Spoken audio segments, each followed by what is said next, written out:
திருவனந்தபுரத்தில் இன்று ஜனவரி 31, 2026 நடைபெற்ற நியூசிலாந்துக்கு எதிரான 5வது மற்றும் கடைசி T20 போட்டியில் இந்தியா 46 ரன்கள் வித்தியாசத்தில் அபார வெற்றி பெற்றது.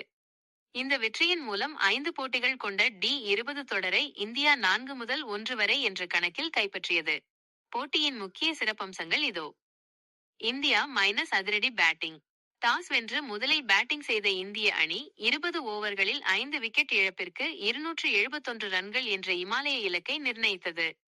இஷான் கிஷன் வெறும் 43 பந்துகளில் 103 ரன்கள், 10 சிக்சர்கள், 6 பவுண்டரிகள் விளாசி தனது முதல் சர்வதேச T20 சதத்தை பதிவு செய்தார்.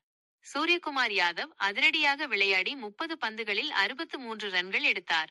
ஹர்திக் பாண்டியா கடைசி நேரத்தில் அதிரடி காட்டி 17 பந்துகளில் 42 ரன்கள் சேர்த்தார். சஞ்சு சாம்சன் சொந்த மண்ணில் விளையாடிய சஞ்சு மீண்டும் ஏமாற்றமளிக்கும் விதமாக 6 ரன்களில் ஆட்டமிழந்தார்.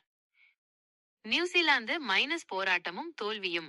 272 ரன்கள் என்ற கடினமான இலக்கை நோக்கி ஆடிய நியூசிலாந்து அணி 19.4 ஓவர்களில் 225 ரன்களுக்கு அனைத்து விக்கெட்டுகளையும் இழந்தது.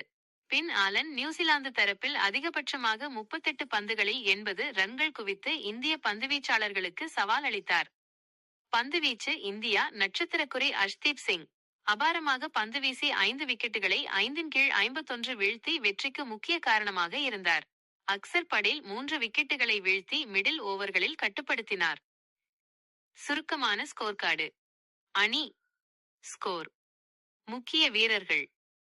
இந்தியா 271 கீழ் 5-20. இஷான் கிஷன் 103. சூரியகுமார் 63. நியூசிலாந்து 225 கீழ் 10, 19.4. பின் ஆலன் 80. அர்ஷ்தீப் சிங் 5 விக்கெட். பிப்ரவரி 7 தொடங்கவுள்ள D20 உலகக்கோப்பை 2026 தொடருக்கு முன்னதாக இந்த வெற்றி இந்திய